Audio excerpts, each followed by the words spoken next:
क्या हो अगर आप अपनी मरी हुई माँ से बात करने की कोशिश करें और आपकी इस एक गलती की वजह से कोई शैतान आपकी आत्मा का शिकार करने आ जाए। इंसीडियस पार्ट 3 का कोई सीक्वल नहीं, बल्कि पहले दोनों पार्ट्स का प्रीक्वल है।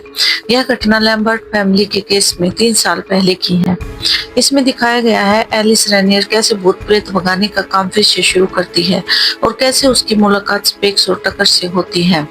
इसकी मुख्य किरदार है क्वीन ब्रेनर, एक टीनेजर लड़की जिसकी मां लिलिथ की कैंसर से मौत हो चुकी है, और शॉन ब्रेनर, क्वीन के पिता, जो अपनी पत्नी की मौत के बाद अकेले बच्चों को संभाल रहे हैं। फिल्म की शुरुआत में क्वीन नाम की लड़की एलिस के पास आती है। क्वीन अपनी मां लिलिथ से बात करना चाहती है। एलिस पहले तो मना करती है क्योंकि उसने अपने पति जैक की मौत के बाद स्पिरिचुअल काम करना छोड़ दिया था, लेकिन क्वीन के बार बार विनती करने पर एलिस तैयार हो जाती है।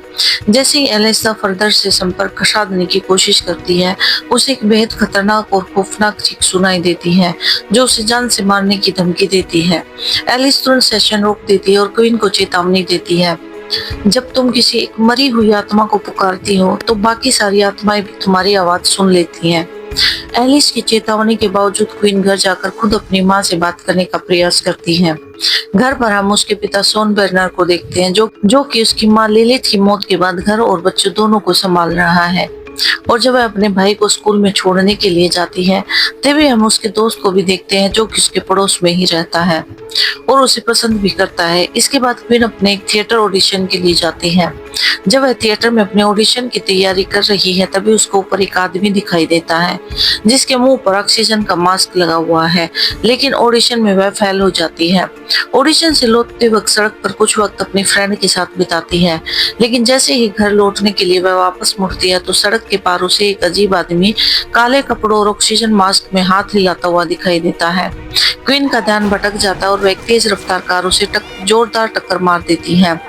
क्वीन की फ्रेंड उसको हॉस्पिटल ले जाती है और एक्सीडेंट में क्वीन पूरी तरह से घायल हो जाती है और मुश्किल से ही उसकी जान बच पाती है। हादसे में क्वीन के दोनों पैर टूट जाते हैं और वह व्हील चेयर पर आ जाती है तथा बिस्तर पर लाचार हो जाती है। जब वह अपनी बिल्डिंग में पहुंचती है तो बिल्डिंग में ही रहने वाली एक औरत जिसको डिमेंशिया नाम की बीमारी है, वह उसको बोलती है कि मैंने उस मास्क वाले आदमी को तुम्हारे कमरे में सुना है, वह अभी भी तुम्हारे कमरे में ही मौजूद है। जब क्वीन अपने घर आती है तो उसके दोस्त उसका घर पर वेलकम करते हैं, लेकिन वह बहुत डरी हुई है। अब अपने घर में बिल्कुल अकेली और बेबस है। यहीं से शैतान का असली आतंक शुरू होता है। घर आने के बाद क्वीन को रात में अजीब आवाजें सुनाई देने लगती हैं। उसके पिता क्वीन को एक घंटी देते हैं जिससे कि जब भी उसको अपने पिता की जरूरत पड़े तो वह घंटी बजाकर उनको बुला सकती है।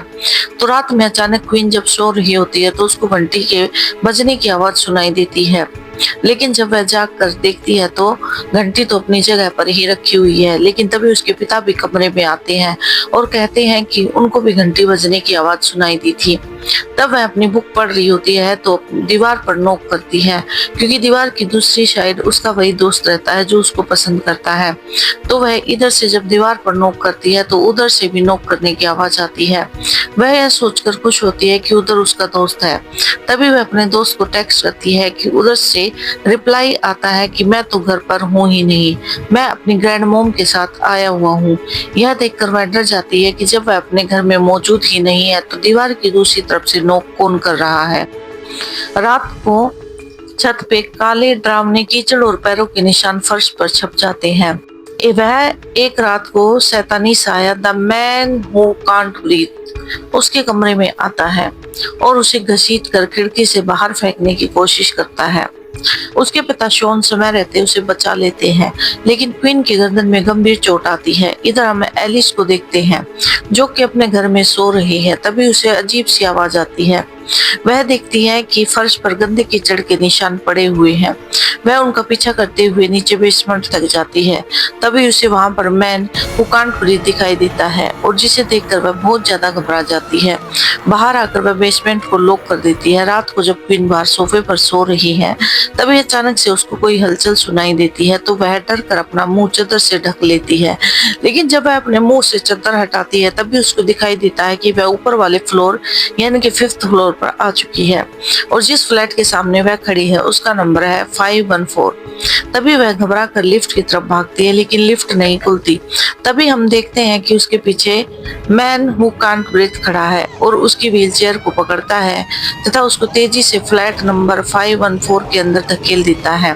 तभी वहां पर उसको एक लड़की अपने हाथों के बल रेंगती हुई आती दिखाई देती है, जिसके चेहरे पर नाक के सिवा कोई भी अंग नहीं है, ना ही उसकी आंखें हैं, ना उसका मुंह है।